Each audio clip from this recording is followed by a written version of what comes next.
disorders of GI tract. ফার্স্টে আসছে gastritis. ঠিক আছে, আমরা সবাই জানি গ্যাস্ট্রাইটিস মানে কি, এটা হচ্ছে inflammation of the stomach or gastric mucosa. মানে স্টোমাক আর গ্যাস্ট্রিক মিউকোসার যদি ইনফ্লামেশন হয় সেটাকে আমরা গ্যাস্ট্রাইটিস বলে থাকি। এটার এরপর দুটো টাইপ আছে, ঠিক আছে, অ্যাকিউট গ্যাস্ট্রাইটিস আর হচ্ছে ক্রনিক গ্যাস্ট্রাইটিস। অ্যাকিউট মানে কি, যেটা কম সময়ে ডেভেলপ করবে। ঠিক আছে, ইট ইজ কজড বাই কি, না injection of contaminated and spicy foods, বা হচ্ছে তোর ওভার ইউজ অফ অ্যাসপিরিন বা এনএসএআইডি, বা হচ্ছে তোর এক্সেসিভ কেউ অ্যালকোহল ইনটেক করছে, সেই ক্ষেত্রে অ্যাকিউট গ্যাস্ট্রাইটিসটা হতে পারে। মানে যেগুলো অ্যাকিউট কারণে আর কি, যেগুলো অ্যাকিউট রিজনের জন্য হয়, সেগুলো হচ্ছে অ্যাকিউট গ্যাস্ট্রাইটিস। এরপর ক্রনিক গ্যাস্ট্রাইটিসটা কি কারণে হতে পারে, না হচ্ছে তোর যে কোনো মানে এটা উইকস টু মান্থস, যেটা ক্রনিক অনেক দিন ধরে থাকবে। মোস্ট কমন কজ এখানে এইচ পাইলোরি, যেটা যেটা হচ্ছে কিছুক্ষণ আগেই বললাম যে মোস্ট কমন কজ হচ্ছে তোর এখানে এইচ পাইলোরি।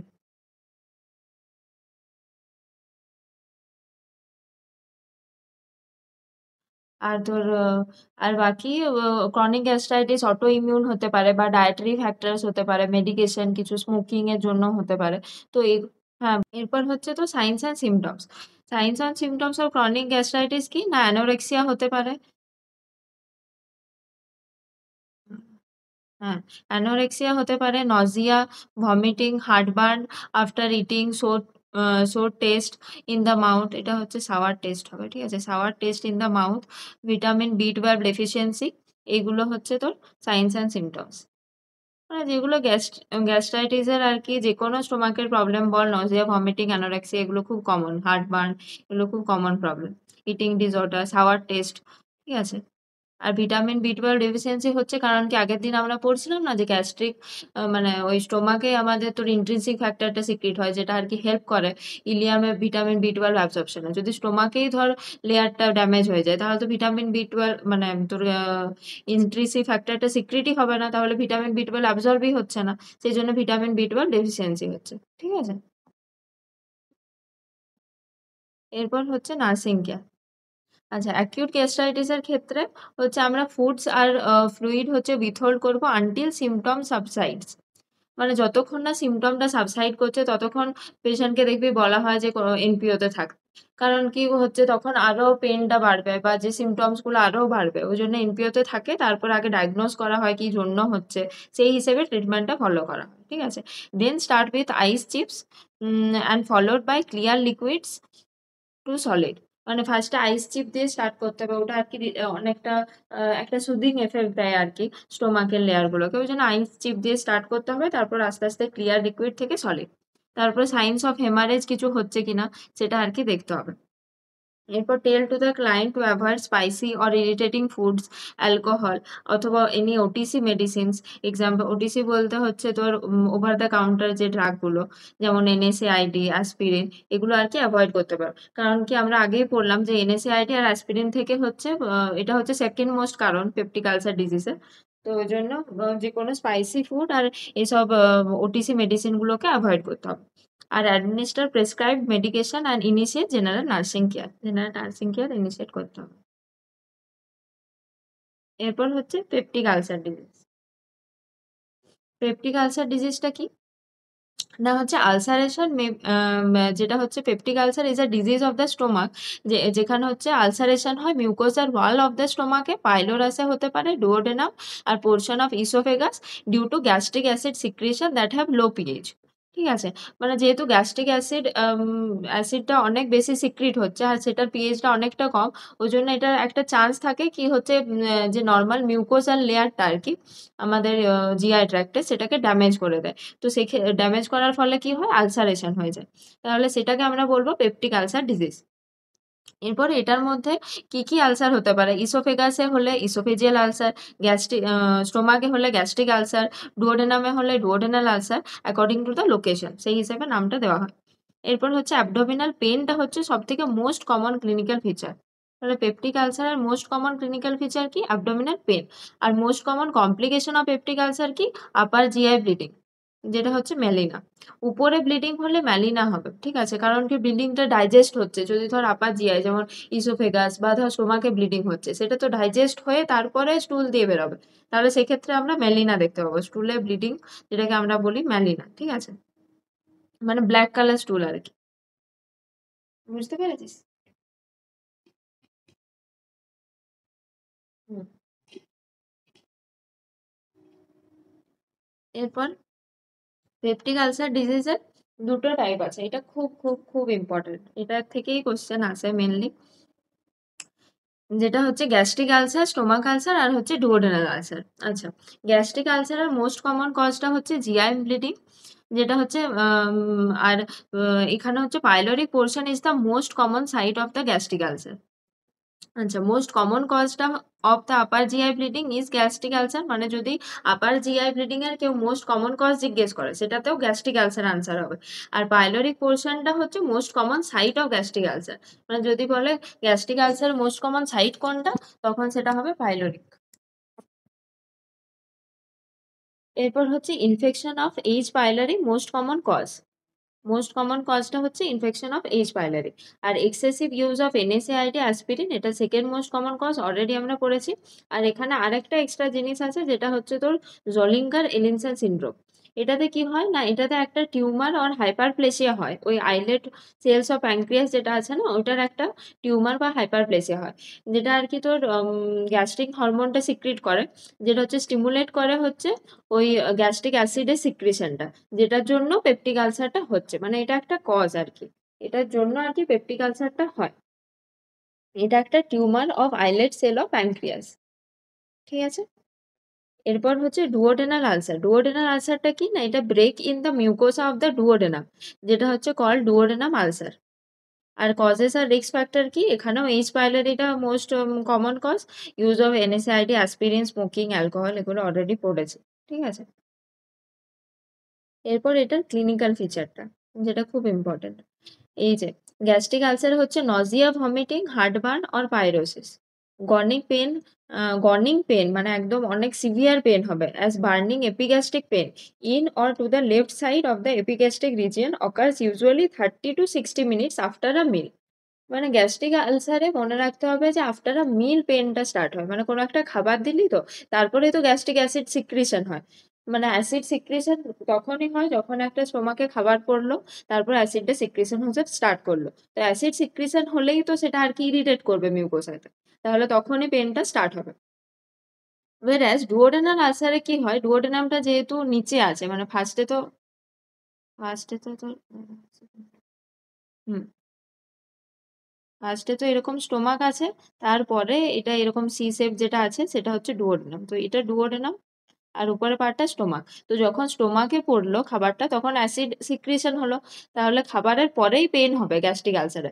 ওয়্যারএজ ডুওডেনাল আলসারে কি হয় না, খাবারটা ডাইজেস্ট হওয়ার পরে পেনটা স্টার্ট হয়, মানে খাবারটা ডাইজেস্ট হয়ে পরে তো এরপর ডুওডেনা আসবে, তাহলে তারপরে পেনটা স্টার্ট হবে। ওই জন্য বলে থাকি মিড নাইট পেন, মানে রাতের বেলা ঘুমালো খেয়ে, তারপর হঠাৎ করে উঠে ব্যথা হচ্ছে, তারপর ও কিচেনে যাবে, খুঁজবে যে খাবার কোথায় আছে, খাবার খাবে, ঠিক আছে? এটা হচ্ছে মেন ডিফারেন্স, যেটা মনে রাখার। আর তারপর গ্যাস্ট্রিক আলসারে লো হেমোগ্লোবিন, হেমোগ্লোবিন লেভেলটা অনেকটা, আচ্ছা, হেমোগ্লোবিন লেভেলটা অনেকটা কমে যাবে। এরপর হচ্ছে কেন কমবে, কারণ কি হেমাটিমেসিস হয়, ব্লাড ইন ভমিটিং হয়, ওখানে এত লেয়ারটা আর কি ড্যামেজ হয়ে হয় কি হয়, ব্লিডিংটা স্টার্ট হয়ে যায়, তারপর ভমিটিং এর থ্রু দিয়ে ব্লাড আসে, তারপরে হচ্ছে এতটা বেশি ব্লিডিং হয়, তারপর হেমোগ্লোবিনটা কমে যায়। আর ডুওডেনাল আলসারে যেটা বললাম, burning pain occurs in the mid epigastric area 2 to 4 hours after meal during night, ঠিক আছে? Melaena blood present in stool. আর এটা যেহেতু আপার জিআই ব্লিডিং হচ্ছে, ওই জন্য মেলিনাটা ম্যাক্সিমাম দেখতে পাওয়া যায়। এরপর pain after relieve by after injection of food, after injection of antacid. আর নজিয়া ভমিটিং হতে পারে। পেনটা তাহলে রিলিভ হবে কখন, যে ফুড খেয়ে নেওয়ার পরে। তারপরে এরপর থেকে মানে নিজের আইডিয়া থেকে বল যে কোনটাতে হচ্ছে ওয়েটটা আর কি নর্মাল থাকবে, আর কোনটাতে ওয়েটটা কমে যাবে। মানে গ্যাস্ট্রিক আলসারে ওয়েটটা কমবে, আর ডিওডেনাল আলসারে কি ওয়েটটা কমবে, মানে কোনটাতে কোনটা হবে?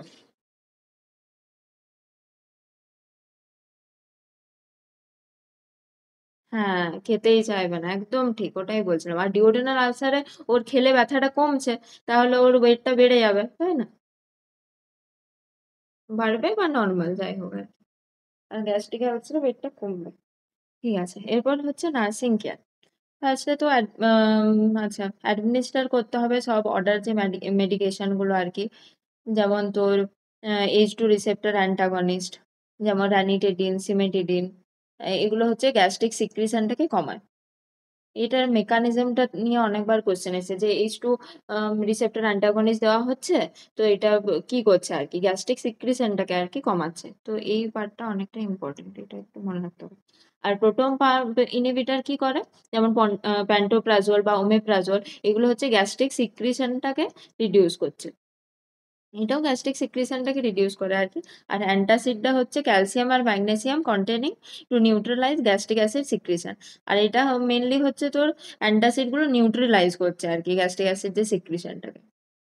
আর অ্যান্টাসিডটা কখন দেওয়া হয়? 1 hour before or 2 hour after other medications. 1 hour before দেওয়া যেতে পারে বা হচ্ছে 2 hour after any other medications. আর বাকি নার্সিং কেয়ার ধর ভাইটাল সাইন চেক করতে হবে, যেগুলো আগেই পড়লাম, যে ব্লাড ইন ভমিটিং হচ্ছে কিনা, হেমাটোমেসিস চেক করতে হবে।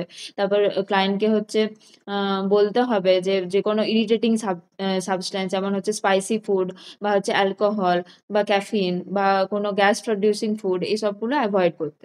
আর স্মল ফ্রিকুয়েন্ট আর কি ফিডিং দিতে হবে যখন আর কি অ্যাক্টিভ ফেজ বা acute phase of the disease. আর অ্যাসপিরিন, NSAID এগুলো তো এভয়েড করতে হবে। এগুলো তো আগেই পড়লাম। হ্যাঁ, এরপর হচ্ছে কিছু সার্জারি আছে আরকি গ্যাস্ট্রিক আলসারের। ফার্স্টে হচ্ছে টোটাল গ্যাস্ট্রেক্টমি। টোটাল গ্যাস্ট্রেক্টমিটা কি? না এটা হচ্ছে একটা সার্জিক্যাল প্রসিডিউর যেখানে হচ্ছে removal of the total stomach. ঠিক আছে? With attachment of the oesophagus to the jejunum or duodenum. মানে টোটাল স্টোমাকটাকে পুরো আরকি রিমুভ করে দেবে। তারপরে ওটা কেটে আরকি ইসোফেগাসের সাথে হ্যাঁ, এখানে তো তোর স্টোমাকটা আছে। তারপরে এরকম ডিওডেনাম দিয়ে স্মল ইন্টেস্টাইনটা এভাবে স্টার্ট হচ্ছে। ঠিক আছে? তো এখানে কি করছে এই স্টোমাকটাকে পুরোটাই কেটে বাদ দিয়ে দিচ্ছে। ঠিক আছে? তারপরে এটা যে ইসোফেগাসটা আছে এই ইসোফেগাসের সাথে ডিওডেনামটাকে বা অনেক সময় জেজুনামটাকে একসাথে হচ্ছে অ্যানাস্টোমোসিস করে দেয়। তাহলে এটা হচ্ছে টোটাল গ্যাস্ট্রেক্টমি। মানে টোটাল একদম স্টোমাকটাকে বাদ দিয়ে দেবে। তারপর হচ্ছে ভ্যাগোটমি। ভ্যাগোটমি কি?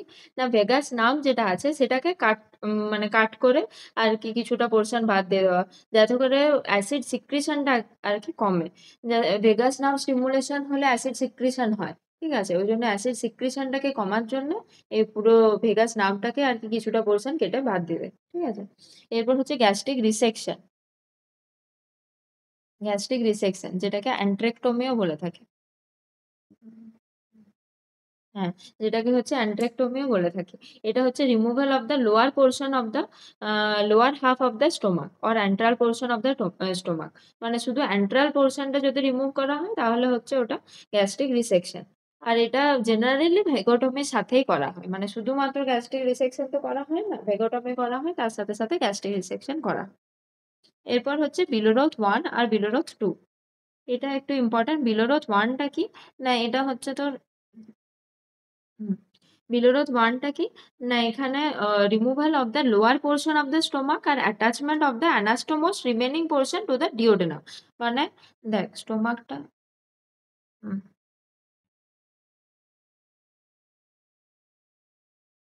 এটা স্টোমাক তো ছবিটা অনেক বাজে আঁকছে একটু বুঝে নিস।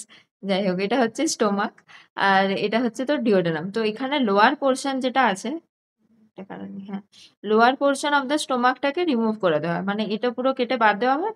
তারপরে হচ্ছে যে স্টোমাকের বাকি পোরশন মানে এই উপরের পোরশনটাকে এই ডুওডেনামের সাথে ডাইরেক্ট হচ্ছে অ্যানাস্টোমোসিস করে দেওয়া হয়। মানে এরকম ব্যাপারটা হয়। স্টোমাকটা একটু থাকলো তার সাথে আর কি ডুওডেনামটা অ্যানাস্টোমোসিস করে দিল। মানে পুরো স্টোমাকটা আর কি থাকছে না। ঠিক আছে? লোয়ার পোরশনটাকে কেটে বাদ দিয়ে উপরে যেটুকু পোরশন আছে তার সাথে সাথে হচ্ছে এই ডুওডেনামটার সাথে অ্যানাস্টোমোসিস করে দেওয়া হয়। এটা হচ্ছে বিলোরোথ 1 প্রসিডিউর। আর বিলোরোথ 2 টা কি? বিলোরোথ 2 টা হচ্ছে জেজুনামের সাথে। আগেরটা যেমন ডুওডেনামের সাথে করা হলো ওইটাতে এরকম স্টোমাকের একটু পোরশন মানে লোয়ার পোরশনটা কাটা হলো তারপরে নিচে জেজুনাম আছে তো ওই জেজুনামের সাথে ডাইরেক্ট ওটা অ্যানাস্টোমোসিস করে দেওয়া হয়। মানে এখানে ডুওডেনামটা থেকে যায়, তারপরে জেজুনামের সাথে এটা অ্যানাস্টোমোসিস করে দেওয়া হয়। এটা হচ্ছে বিলোরোথ 2। ঠিক আছে। এরপর হচ্ছে পাইলোরোপ্লাস্টি। এটা হচ্ছে surgical enlargement of the pyloric portion of the stomach to prevent or decrease the pyloric obstruction. মানে পাইলোরিওপ্লাস্টিটা কি না, হচ্ছে যেটা পাইলোরাম পোর্শন অফ দ্য স্টোমাক সেটাকে সার্জিক্যালি আর কি এনলার্জ করে দেওয়া হয়, যাতে করে তোর পাইলোরিক অবস্ট্রাকশন না হয়। সেটাও আর কি হেল্প করে অনেক সময় ওই গ্যাস্ট্রিক আলসারকে কিওর করতে। এরপর কিছু কিছু ইম্পর্ট্যান্ট পয়েন্ট আছে, আলাদা পয়েন্টার করে ওই জন্য লিখেছি। এটা হচ্ছে ব্লাড গ্রুপ ও। এটা হচ্ছে most prone to develop peptic ulcer disease. মানে ও ব্লাড গ্রুপ যাতে, তাদের আর কি বেশি চান্স আছে পেপটিক আলসার ডিজিজ হওয়ার। আর এরপর হচ্ছে কিসিং গ্যাস্ট্রিক আলসার। এটা কি না অ্যাকিউট গ্যাস্ট্রাইটিক ইসচেমিয়া। মানে এমন ভাবে তোর গ্যাস্ট্রিক আলসারটা, হুম, এমন ভাবে তোর গ্যাস্ট্রিক আলসারটা, এটা ধর স্টোমাক স্টোমাক আছে তো, এমন ভাবে ডেভেলপ হয়, ধর এদিকেও আলসার হয়েছে এদিকেও আলসার হয়েছে, মানে ইট ফিলস লাইক কিসিং টাইপের একটা জিনিস আর কি এক্সরেতে দেখায়। তো এটাকে আর কি কিসিং গ্যাস্ট্রিক আলসার বলা হয়। জাস্ট নামটা মনে রাখ, যদি মানে হঠাৎ করে চলে আসে তাহলে যাতে বুঝতে পারিস যে এটা কি। এরপর হচ্ছে কিসিং আলসার। ওটা হচ্ছে কিসিং গ্যাস্ট্রিক আলসার। এরপর কিসিং আলসারের সাথে আবার কনফিউজ হয়ে যাস না। কিসিং আলসারটা জেনারেলি বলা হয় জেনিটেলিয়াতে, যেমন হচ্ছে লেবিয়া মাইনরা অ্যান্ড মেজোরা, ওখানে যদি আলসারেশন হয়েছে তাহলে সেটাকে ওই রকম টাইপেরই আর কি হয়। তো সেটাকে আর কি বলছে কিসিং আলসার। এরপর হচ্ছে কুসিং আলসার একটা আছে, যেটা হচ্ছে it is also stomach ulcer caused by activation of vagus nerve due to increased ICP. মানে আইসিপিটা ইনক্রিজ হওয়ার কারণে যেটা হচ্ছে ভেগাস নার্ভের অ্যাক্টিভেশনের জন্য যেটা স্টোমাক আলসারটা হচ্ছে, সেটা হচ্ছে কুসিং আলসার। এটা কুসিং ট্রায়েডও আমরা পরে পড়বো আর কি নার্ভাস সিস্টেমে, সেখানে আরো মানে ভালোভাবে বুঝতে পারবো। এরপর হচ্ছে স্ট্রেস আলসার, যেটা হচ্ছে গ্যাস্ট্রিক আলসার ডিউ টু স্ট্রেসের কারণে ডেভেলপ হচ্ছে যে আলসারটা, সেটাকে আমরা স্ট্রেস আলসার বলে থাকি। কার্লিং আলসার, এটা বার্নে পড়বো, যেটা হচ্ছে due to necrosis of the inner mucosa of stomach due to burn. মানে বার্নের কারণে যে আলসারটা ডেভেলপ হচ্ছে সেটা হচ্ছে কার্লিং আলসার। এই পয়েন্ট, এগুলো একটু ইম্পর্টেন্ট আর কি, মাথায় রাখবি। জেনারেলি এটা হচ্ছে তোর কার্লিং আলসারটা মনে রাখতে হবে, আর হচ্ছে তোর কুসিং আলসার, স্ট্রেস আলসার, এই তিনটে ইম্পর্টেন্ট। আর এগুলো জাস্ট নামটা একটু দেখে রাখবি যাতে মাথায় আসে আর কি, বাই চান্স চলে এলে। এরপর হচ্ছে ডাম্পিং সিনড্রোম।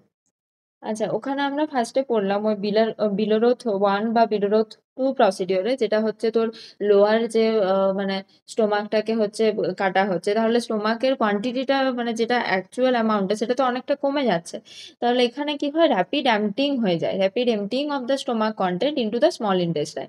যেহেতু ওইখানে আমরা পড়লাম যে হচ্ছে অনেকটা পোর্শন হচ্ছে কেটে বাদ দিয়ে দেওয়া হচ্ছে, তাহলে এখানে তো বেশিক্ষণ আর থাকতে পারছে না, তাহলে ফুডটা র্যাপিডলি এখানে চলে আসবে, খুব তাড়াতাড়ি এখানে চলে আসবে।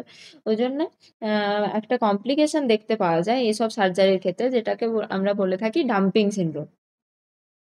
এটা খুব ইম্পর্টেন্ট। ডাম্পিং সিনড্রোমের মোস্ট কমন কজটাই হচ্ছে গ্যাস্ট্রিক রিসেকশন, যেগুলো সার্জারি গুলো পড়লাম।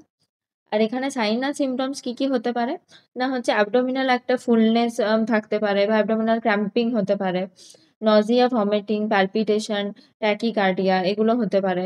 তারপর হচ্ছে তো ডায়রিয়া, উইকনেস, ডিজিনেস, পার্সপিরেশন, এগুলো হতে পারে, যেহেতু খুব তাড়াতাড়ি ফুডটা হচ্ছে পাস হয়ে যাচ্ছে। সো এইগুলো দেখতে পারে। আরেকটা ইম্পর্টেন্ট হচ্ছে বর্বরগ্যামি সাউন্ড, যেটা হচ্ছে loud gargle indicating hyper peristalsis.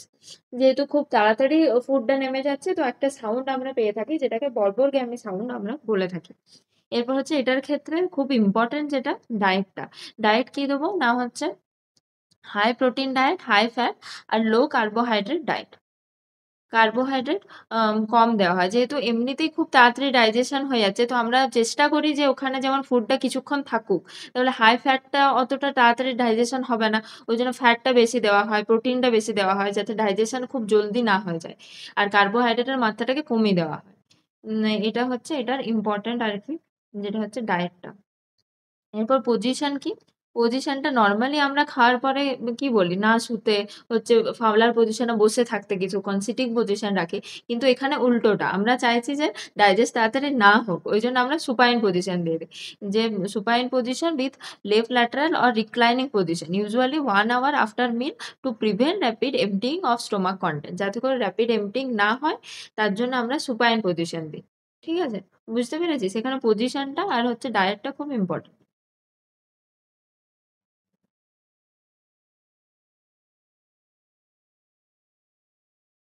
বুঝতে পেরেছিস সবাই? হুম, ঠিক আছে। এরপর বাকি এগুলোর ক্ষেত্রে আরো কিছু ওই ভিটামিন B12 ডেফিসিয়েন্সি আগেই বললাম যে ওটা হতে পারে। গ্যাস্ট্রিক রিসেকশন করে দিলেও তো মানে গ্যাস্ট্রিক যেটা ইন্ট্রিনসিক ফ্যাক্টর ওই সবগুলো কম সিক্রিট হবে। তাহলে ভিটামিন B12 অ্যাবজর্পশন হবে না। তো ভিটামিন B12 ডেফিসিয়েন্সি দেখা যেতে পারে। আর ভিটামিন B12 ডেফিসিয়েন্সি কে একটা নাম বলা হয়। কি অ্যানিমিয়া বলে, জানিস?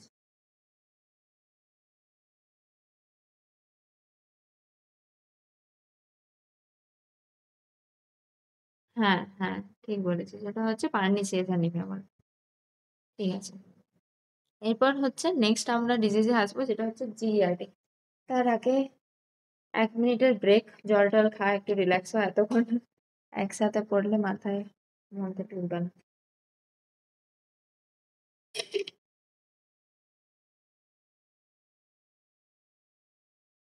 আমাদের মাথার 45 মিনিটস এর ক্যাপাসিটি থাকে যে হচ্ছে রিটেন করার। তারপরে আস্তে আস্তে মনে হয় বাবারে কি পড়ছি, আর ঢুকছে না আর ঢুকছে না। ওই জন্য মাঝে কিছুক্ষণ রিল্যাক্স করা উচিত।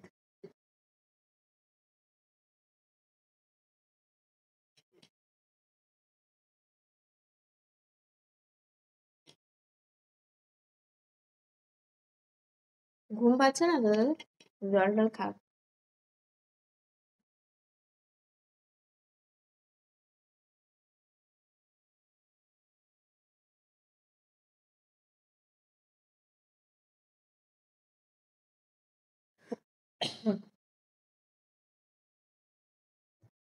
হুম,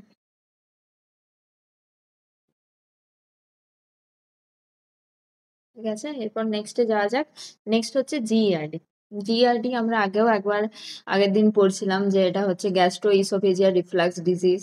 এটা ডিউ টু ডিউ টু আর কি তোর অ্যাসিড রিফ্লাক্স হয় উপরে, তার জন্য আর কি অ্যাসিড মিউকোসাটা চেঞ্জ হয়ে যায়। এটা ব্যারেট ইসোফেগাস আমরা পড়ছিলাম। মনে আছে তো ব্যারেট ইসোফেগাসটা?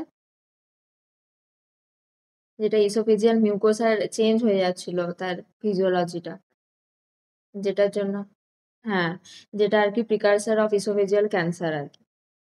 ঠিক আছে, আর কমপ্লিকেশন গুলো এখানে ইসোফেগাইটিস হতে পারে, তারপর হচ্ছে ইসোফেজিয়াল স্ফিংটার আর ব্যারেট ইসোফেগাস এগুলো হতে পারে। ডায়াগনোসিস আমরা কি দিয়ে করি না, gastroscopy, upper GI series, oesophageal pH monitoring বা ইসোফেজিয়াল ম্যানোমেট্রি এসব দিয়ে আমরা ডায়াগনোসিস করে থাকি। আর মেনলি যেটা হচ্ছে ইসোফেজিয়াল, আচ্ছা, esophageal pH monitoring is the current gold standard used for diagnosis of GERD। তাহলে এটা মনে রাখতে হবে যে esophageal pH monitoringটা এখন হচ্ছে গোল্ড স্ট্যান্ডার্ড ডায়াগনোসিস একদম জিইআরডির জন্য। ঠিক আছে। এবার এখানে একটা স্কোর আছে যেটা যেটা আর কি আসতে পারে, কখনো আসেনি আগে কিন্তু এখন নর্সেটা এত স্কোর দিচ্ছে তার জন্য আর কি এটা ইনক্লুড করেছি। তো যেটাকে বলে জনসন ডি মিস্টা স্কোর। এত কিছু মনে রাখতে হবে না যে ও একদম পার্টিকুলার একদম গ্রেটার দেন 14 এগুলো এত মনে রাখতে হবে না। জাস্ট নামটা মনে রাখলেই অনেকটা ইম্পর্টেন্ট যে হচ্ছে তোর এটা ইউজ করা হয় জিইআরডির সিভিয়ারিটিটাকে অ্যাসেস করার জন্য।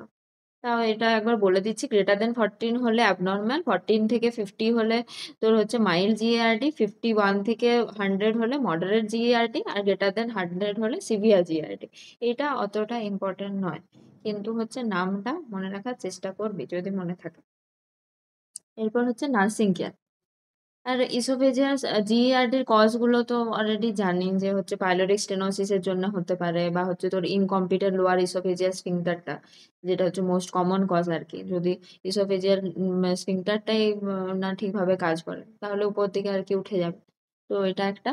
আর হচ্ছে আদার কজ হতে পারে, যেমন প্রেগনেন্সিতে অনেক সময় দেখা যেতে পারে, হাই ফ্যাট ডায়েট হলে, ওবেসিটি, হায়াটাল হার্নিয়া, এসব ক্ষেত্রে আর কি দেখা যেতে পারে।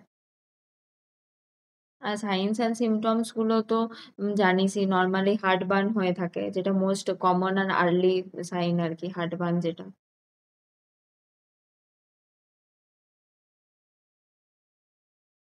হার্টবার্ন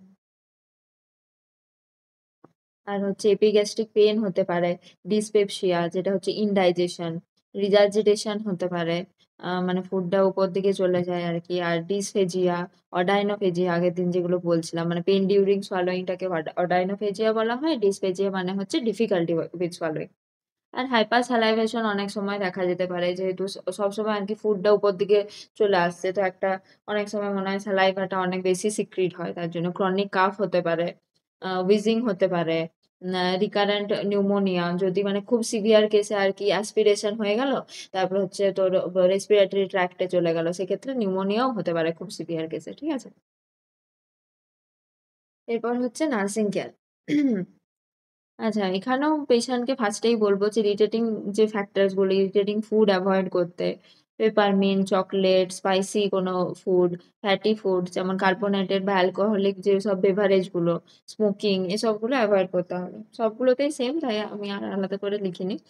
তারপরে হচ্ছে ক্লায়েন্টটাকে টিচ করতে হবে যে হচ্ছে eat low fat, high fibre diet, avoid eating and drinking 2 hours before bed times. মানে হচ্ছে লো ফ্যাট ডায়েট দিতে হবে, আর হচ্ছে হাই ফাইবার ডায়েট দিতে হবে। লো ফ্যাট কারণ কি, এমনিতেই যদি বেশি ফ্যাট দেওয়া হয় আরো ওটা চান্স থাকে যে আরো গ্যাস্ট্রিক অ্যাসিড বেশি সিক্রিয়েশন হবে, ফ্যাট এমনিতেই তো ডাইজেস্ট হতে বেশি টাইম লাগে, ওই জন্য হাই ফাইবার ডায়েট দেওয়া আর কি, যাতে গ্যাস্ট্রিক অ্যাসিড সিক্রিয়েশনটা অতটা না হয়। ইটিংটা অ্যাভয়েড করতে হবে 2 hours বিফোর বেড টাইম আর কি। বেড টাইমের কিছুক্ষণ আগে খাওয়া চলবে না, যেহেতু খেয়ে তারপর শুয়ে গেলে ওটা আবার একটা মানে রিস্ক ফ্যাক্টর হয় যে অ্যাসিড সিক্রিশনটা আবার বাড়বে, তারপর জিইআরডি হওয়ার একটা চান্স হতে পারে। After eating should elevate the head end of the bed or sleep in semi-fowler to fowler position। Are eating এর পরে, যেটা নর্মালি আমরা করে থাকি আর কি, ইটিং এর পরে হচ্ছে হেড এন্ডটাকে একটু এলিভেট করে দেওয়া যাতে প্রপার ডাইজেশন হয়, আর হচ্ছে সেমি ফাউলার পজিশনে স্লিপ করা বা ফাউলার পজিশন দেওয়া। আর avoid use of anticholinergic, NSAID, aspirin which delay stomach emptying, যেটা হচ্ছে তো স্টোমাক এমটিং ডিলে করবে, তো সেই সব মেডিকেশন গুলোকেও ইউজটাকে অ্যাভয়েড করে।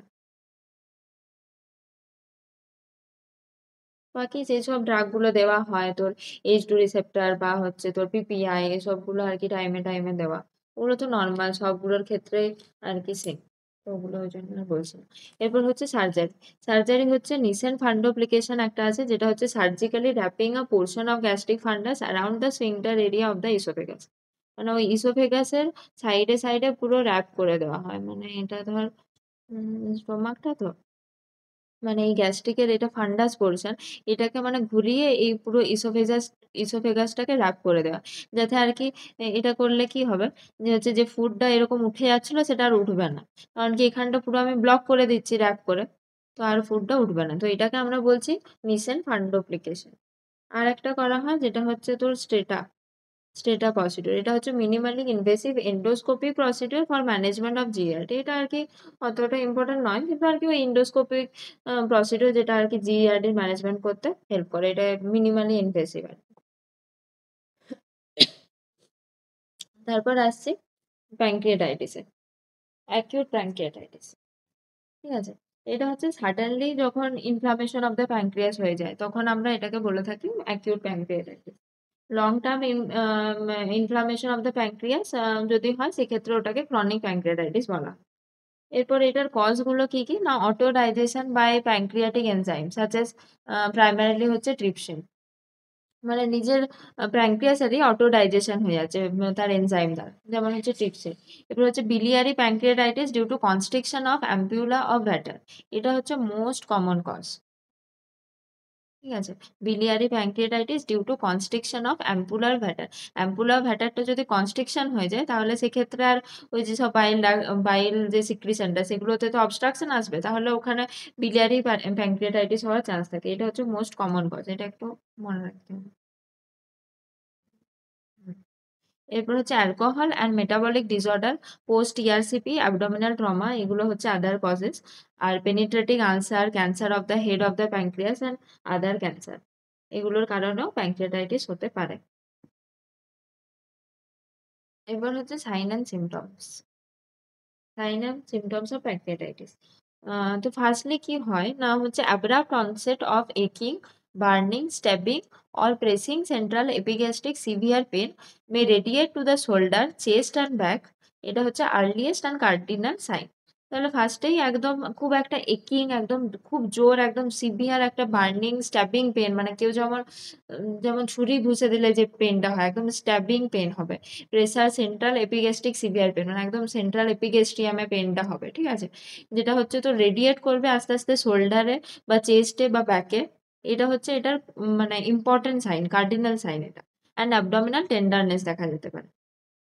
এরপর হচ্ছে নজিয়া, প্লুরাইটিস, যেটা হচ্ছে জন্ডিসের সাথে অ্যাসোসিয়েটেড হতে পারে।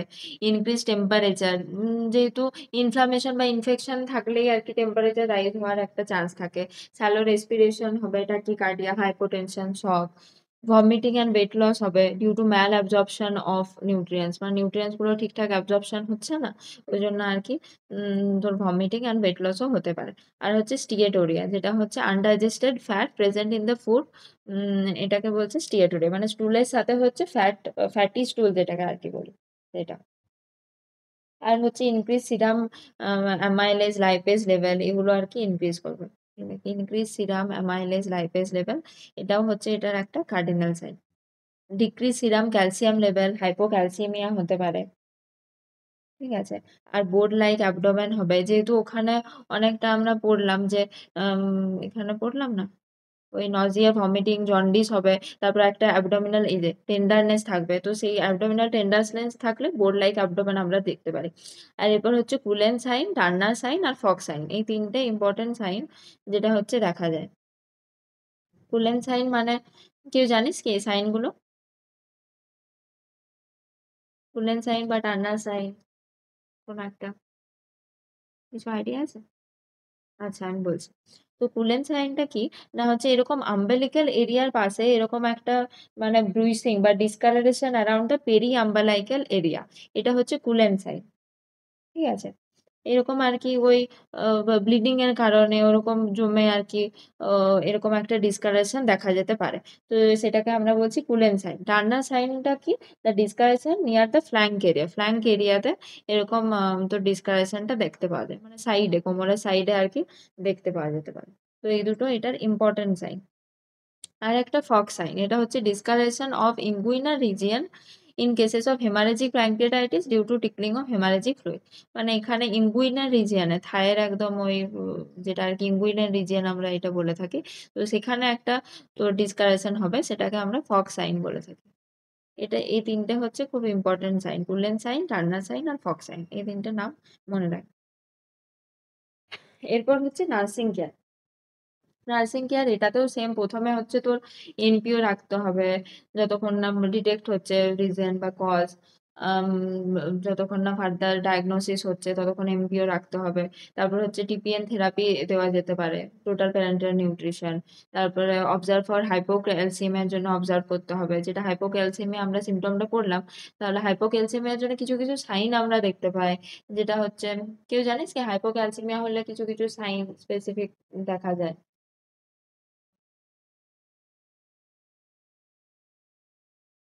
বলতে পারবি, কোনো আইডিয়া আছে?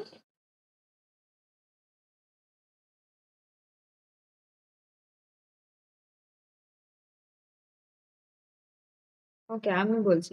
হাইপোক্যালসিমিয়াতে অনেক সময় টিটেনি দেখা যায়, ঠিক আছে, জার্কি মুভমেন্ট হয়।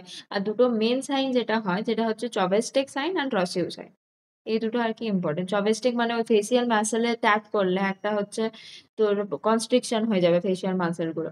আর ট্রসিও সাইন হচ্ছে ওই বিপি কাফটা যদি মানে বিপি কাফটা যদি পেশেন্টকে পরিয়ে পরে আর কি বিপিটা ইনফ্লেট করা হয়, তখন আর কি পেশেন্টের কার্পো পেডাল আর কি স্পাজম হয়। এগুলো আরো পরে পড়বো আর কি fundamental of nursing A, just এখানে একটু বলে রাখলাম। এরপর হচ্ছে বাকি নার্সিং কেয়ার তোর প্যারালাইটিক ইলিয়াস হচ্ছে কিনা সেটা আর কি অবজার্ভ করতে হবে। প্যারালাইটিক ইলিয়াস বলতে একদম আম, তোর স্টুল পাস হবে না, ঠিক আছে, ইলিয়াস হবে। মানে যেটা নর্মাল পেরিস্টালসিস মুভমেন্টটা সেটা যখন হবে না, স্টুলটা পাস হবে না, সেটাকে আমরা প্যারালাইটিক ইলিয়াস বলি। সেটা সাইনগুলো যেমন হচ্ছে অ্যাবডোমিনাল ডিস্টেনশন বা হচ্ছে নজিয়া, ভমিটিং, এগুলো হচ্ছে অবজার্ভ করতে হবে। আর monitor for hyperglycaemia due to glucagon activation, মানে গ্লুকাগন অ্যাক্টিভেশন হয়ে যেতে পারে, ওই জন্য আর কি হাইপারগ্লাইসেমিয়ার একটা চান্স থাকে। তো হাইপারগ্লাইসেমিয়াটা মনে রাখতে হবে যে হাইপারগ্লাইসেমিয়া হতে পারে। ডায়েট থেরাপিতে কি small and low fat but high in protein আর কার্বোহাইড্রেট ডায়েট। ফ্যাটটা অলওয়েজ কম দেবো, স্মল আর লো ফ্যাট, আর প্রোটিন কার্বোহাইড্রেট এগুলো হাই থাকবে। আর পজিশনটা কি, পজিশন হচ্ছে সেমি পাওলার পজিশন দেওয়া যেতে পারে, যাতে পেশেন্টের ডিসকমফর্ট না হয়, পেশেন্টের আর কি ইজিলি পেশেন্ট পেনটা যাতে কম হয়, সেই জন্য সেমি পাওলার পজিশন দেওয়া যেতে পারে। আর প্যানক্রিয়াটাইটিসে হচ্ছে জেনারেলি মরফিনটা পড়েছি আমরা যে কন্ট্রা ইন্ডিকেটেড, কারণ কি এটা প্রেশার অফ স্ফিংটার অফ ওটায় প্রেশারটাকে বাড়িয়ে দিতে পারে, ওই জন্য morphine is contra indicated. Morphine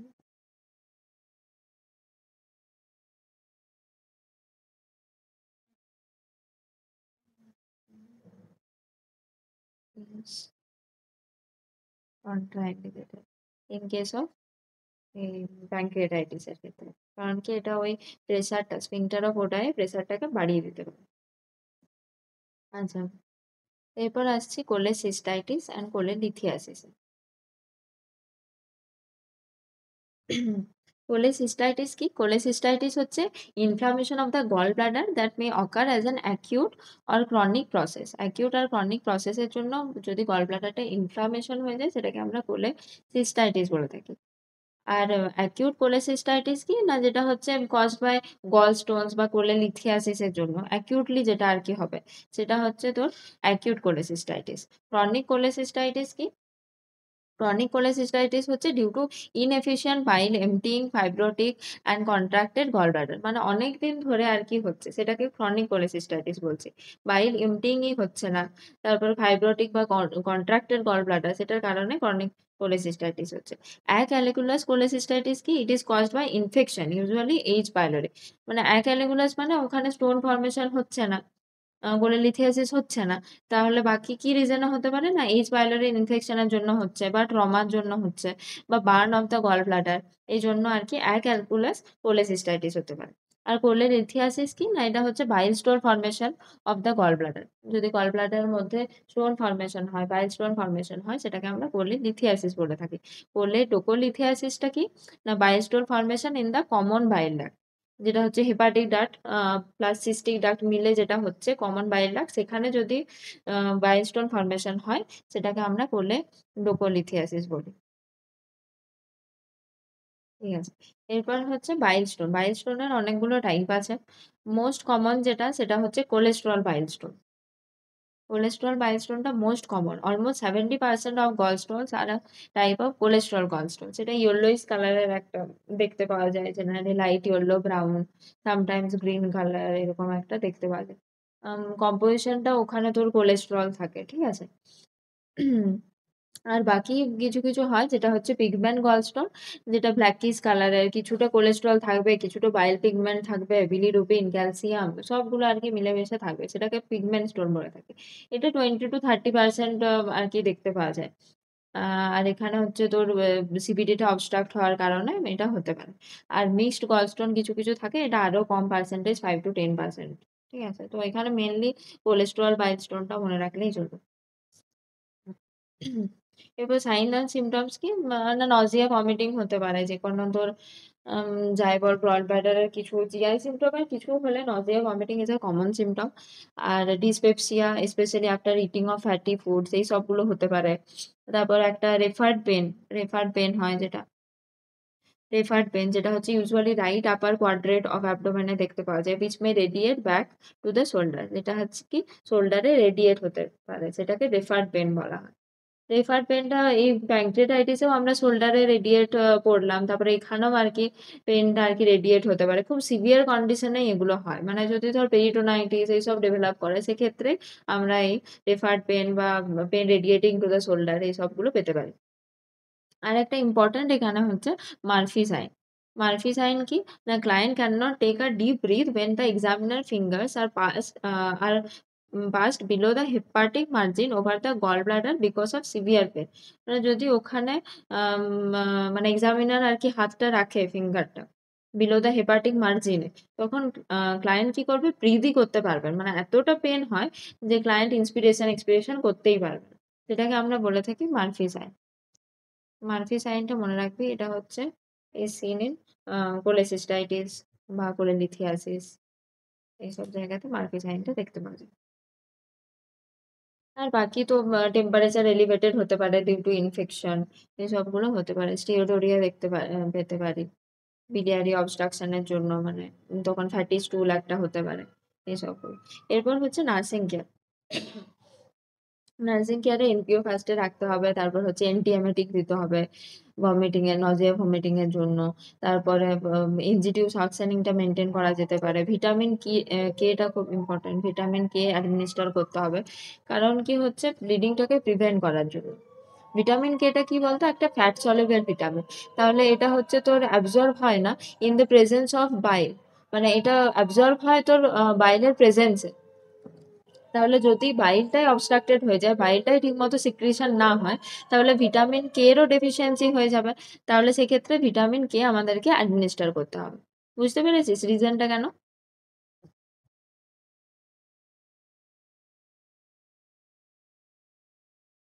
hello.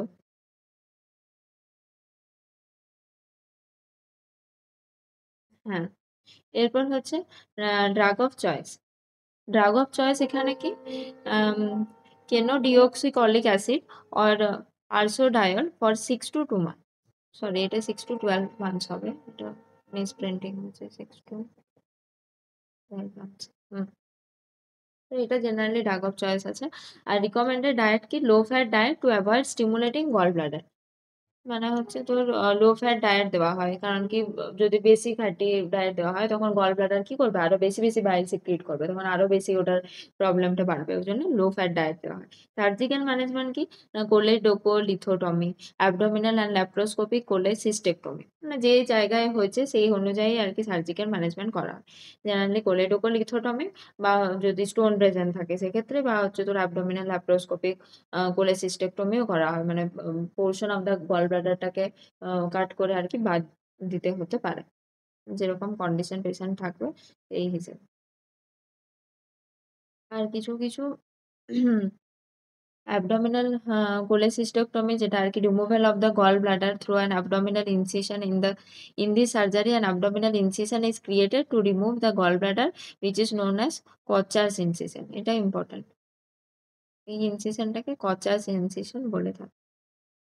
এটা একবার এসছিল কোনো একটা এক্সাম, আমার মনে পড়ছে না, কিন্তু কোনো একটা এক্সামে এসছিল কচাস ইনসিশনটা কি।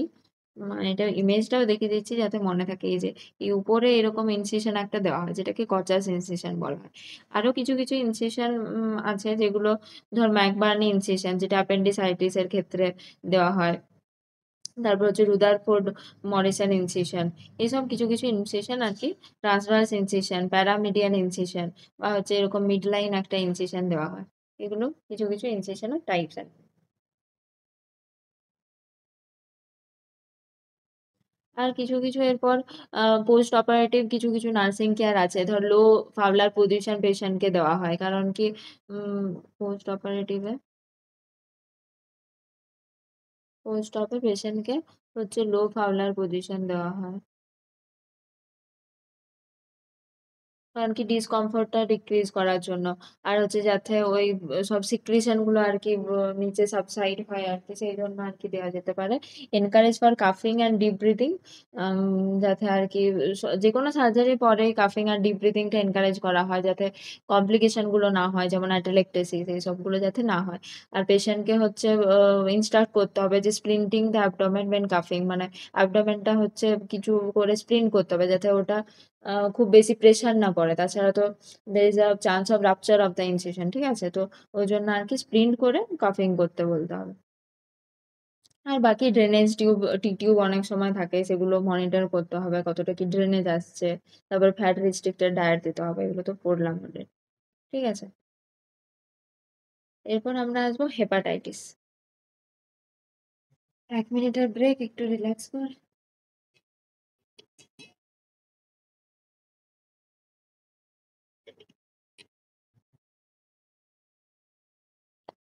যেগুলো বলছি বুঝতে পারছিস তো? কিছু ডাউট নেই?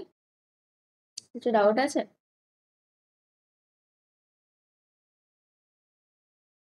আমি তো ভাবছিলাম ডিসঅর্ডারটা শেষ করবো। তোদের কি বেশি লাগছে তাহলে?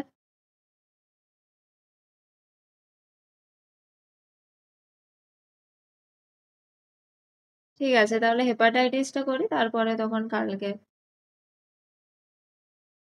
হ্যাঁ, তোদের এখন ইভিনিং শিফট চলছে, কোন ইয়ারে আছিস তোরা?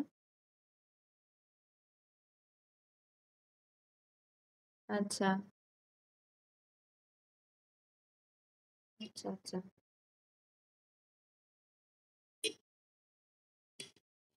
তো তোদের কি সকালে করলে হেল্প হবে এখন?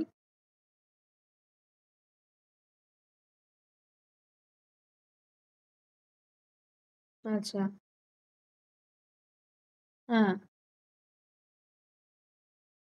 আচ্ছা, আচ্ছা। ও, আচ্ছা।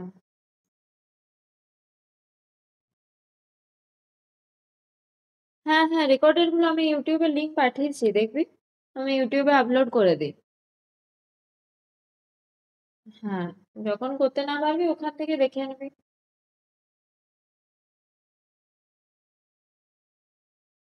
ঠিক আছে, এরপরে হেপাটাইটিসটা তাহলে করে আজকে তাহলে থাক, তারপরের দিন আর কি হবে। তো এরপর হচ্ছে হেপাটাইটিস। হ্যাঁ, তো এটা হচ্ছে acute or chronic inflammation of the liver caused by viral and bacterial infection, hepatotoxins বা হচ্ছে কোনো contaminated foods and exposure to medications, এটাকে আমরা হেপাটাইটিস বলি। আর হেপাটিক ডিসফাংশন হলে ক্লটিং ফ্যাক্টর গুলো বা ওই সবগুলো আর কি তোর প্রবলেম হতে পারে, যেহেতু লিভারের আমরা ফাংশনে পড়েছিলাম আর কি। তো সেই ক্ষেত্রে hepatic dysfunction May impair the clotting mechanisms. এরপর দেয়ার আর ভেরিয়াস টাইপস অফ হেপাটাইটিস। তো ফার্স্টে হচ্ছে হেপাটাইটিস এ। হেপাটাইটিস এটা কি না, এটা হচ্ছে একটা RNA virus, hepatitis A virus, caused by RNA virus, যেটাকে হেপাটাইটিস এ ভাইরাস এইচএভি বলা হয়। এটা মেনলি ফিকো ওরা রুট দেওয়া দিয়ে ছড়ায় আর কি, মোস্ট কমন এটা। আর এটার ইনকিউবেশন পিরিয়ডটা 2 to 6 weeks, আর ইনফেকশন পিরিয়ডটা হচ্ছে 2 weeks before and 1 week after development of jaundice. এগুলো অতটা ইম্পর্টেন্ট নয়, ঠিক আছে? মেনলি মনে রাখতে হবে তোর হেপাটাইটিসটা কি না আরএনএ ভাইরাস দিয়ে ছড়াচ্ছে, আর ফিকো ওরা রুট, এটা ইম্পর্টেন্ট, এটা আর কি মনে রাখতে হবে। আর বাকি সেরকম কিছু ইম্পর্টেন্ট না। আর প্রিভেনশন করতে গেলে তোর কি হবে, ধর হ্যান্ড ওয়াশিং করতে হবে বারবার, যাতে করে না ছড়ায়। এমনিতেই ফিকোয়ারা রুট দিয়ে ছড়াচ্ছে, তাহলে যাতে ট্রান্সমিশন না হয় আমাদেরকে স্ট্রিক্ট হ্যান্ড ওয়াশিং আর স্ট্যান্ডার্ড প্রিকশন ফলো করতে হবে। আর তোর মাল্টিপল ওয়াটার সাপ্লাই যেখান যেখান থেকে আর কি তোর সিওয়েজ সিস্টেম বা ওয়াটার সাপ্লাই যেখানে খুব খারাপ, সেখানে আর কি ডিসইনফেক্ট করা ওই জায়গাগুলোকে, ওগুলো আর কি এগুলোর প্রিভেনশন। ঠিক আছে, এরপর হচ্ছে হেপাটাইটিস বি। হেপাটাইটিস বি এটা হচ্ছে caused by hepatitis B virus. এটা হচ্ছে একটা তোর ডিএনএ ভাইরাস, শুধুমাত্র হেপাটাইটিস বিটা। হ্যাঁ, শুধুমাত্র হেপাটাইটিস বি, বিটা কজড বাই আর ডিএনএ ভাইরাস, বাকি ম্যাক্সিমাম সবগুলো হচ্ছে তোর কজড বাই আরএনএ ভাইরাস। ঠিক আছে, তো এটা একটু মনে রাখতে হবে আর কি, যেটা one and only hepatitis B is caused by আর ডিএনএ ভাইরাস। তারপর ইনকিউবেশন পিরিয়ডটা মনে রাখতে পারলেও চলবে, না মনে রাখতে পারলে অতটা ইম্পর্টেন্ট নয়, 6 to 24 weeks or 30 to 160 days। আর ডায়াগনোসিসটা কিভাবে করা হয়, না হচ্ছে made by the detection of এইচবিএসএজি, এইচবিইএজি, যেটা হচ্ছে হেপাটাইটিস বি সারফেস অ্যান্টিজেন, এইচবিএজি হচ্ছে হেপাটাইটিস বি অ্যান্টিজেন, আর হেপাটাইটিস বি কোর অ্যান্টিজেন হচ্ছে এইচবিসিএজি লেভেল ইন দ্য ব্লাড। আর হচ্ছে ট্রান্সমিশন এখানে হচ্ছে ব্লাড আর bloody fluids, body fluid sorry, infected সিমেন, saliva, urine, vaginal secretion etcetera, sexual contact দিয়ে হতে পারে। আর ভার্টিক্যাল ট্রান্সমিশন মোস্ট কমন যেটা হয়, সেক্সুয়াল কন্ট্যাক্টে হেপাটাইটিস বিটা বেশি ছড়ায়। তারপরে হচ্ছে তোর যেগুলো ভার্টিক্যাল ট্রান্সমিশন বা হচ্ছে তোর ব্লাডে, এগুলো আর কি সব থেকে কম আর কি, মানে কম পার্সেন্টেজ। যদি তোর নিডিল প্রিক হয় ওটা অনেক কম চান্স থাকে, কিন্তু যদি সেক্সুয়াল কন্ট্যাক্টে সব থেকে বেশি চান্স থাকে। ঠিক আছে, হেপাটাইটিস বিটা ছড়ানো। এগুলো একটু মনে রাখতে হবে। তাহলে প্রিভেনশনটা সেই হিসেবে আর কি, যেসব ধর প্রোডাক্ট গুলো, ধর নিডল শেয়ার না করা, যেগুলো ড্রাগ অ্যাবিউজ যারা করে তাদেরকে নিডল শেয়ার করতে বারণ করতে হবে, বা হচ্ছে মাল্টিপল সেক্স পার্টনার যাতে না থাকে। তারপর হচ্ছে তোর ইনফেক্টেড ম্যাটেরিয়াল গুলো যেগুলো আছে সেগুলো আইজে বা ওরাল ক্যাভিটিসে বা যে কোনো বডি ফ্লুইডের যাতে কন্ট্যাক্টে না আসে সেইটাকে আমাদেরকে দেখতে হবে। আর vertical transmission mother to foetus হতে পারে, সেক্ষেত্রেও আমরা প্রিকশন নিয়ে করে থাকি এইসবগুলো ডেলিভারি বা এসব। আর হেপাটাইটিস হেপাটাইটিস আর একটা রিকমেন্ডেড ডায়েট কি, এটাতেও low fat diet, moderate to high protein diet আর কি দেওয়া হয়, যেগুলো সব আর কি লিভার যে প্রবলেম গুলোতে সেগুলোতেই সবে লো ফ্যাট ডায়েট দেওয়া হয়, তো এখানেও আর কি সেম। এরপর হচ্ছে হেপাটাইটিস সি। এটা হচ্ছে post transfusion hepatitis, most important. কোন হেপাটাইটিসটা হচ্ছে ট্রান্সফিউশনের জন্য হতে পারে, ব্লাড ট্রান্সফিউশন, যেটা হচ্ছে হেপাটাইটিস সি। এটা কোশ্চেন আসে অনেক সময়।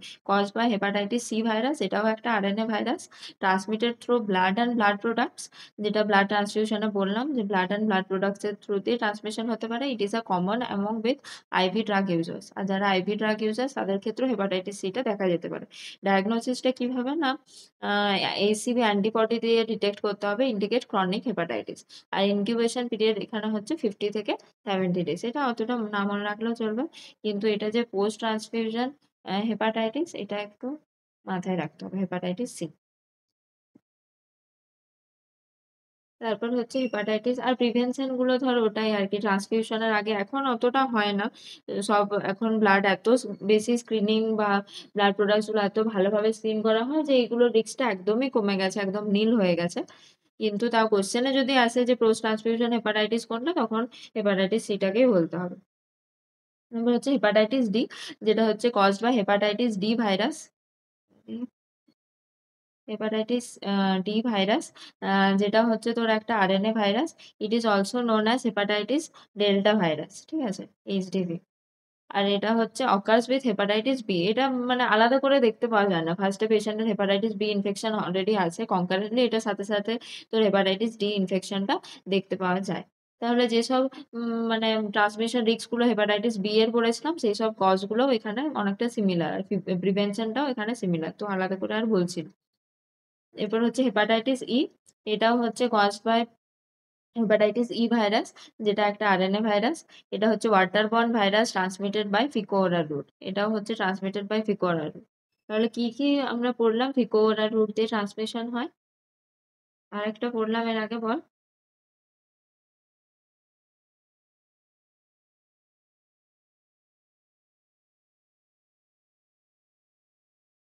শুনতে পাচ্ছিস তোরা?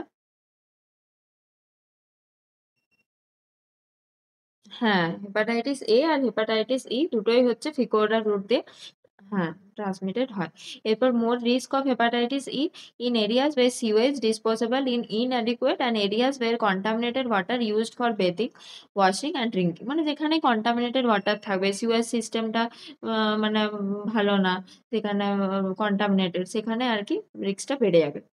এরপর ইনকিউবেশন পিরিয়ডটা 15 থেকে 65 ডেজ, আর ডায়াগনোসিসটা made by the basis of the presence of anti HGV antibody in the blood, ঠিক আছে। বাকি প্রিভেনশন গুলো সেম, যেগুলো ওই কন্টামিনেটেড ফুড বা এইসব গুলো আর কি যাতে না কন্ট্যাক্টে আসে, বা যেগুলো তোর ওয়াটার, সেগুলো বারবার ডিসইনফেকশন করা হয়, সেগুলো হচ্ছে এটা প্রিভেনশন। ঠিক আছে, আজকে হেপাটাইটিস পর্যন্তই থাক, পরের দিন একটা most important topic liver cirrhosis থেকে স্টার্ট করা যাবে।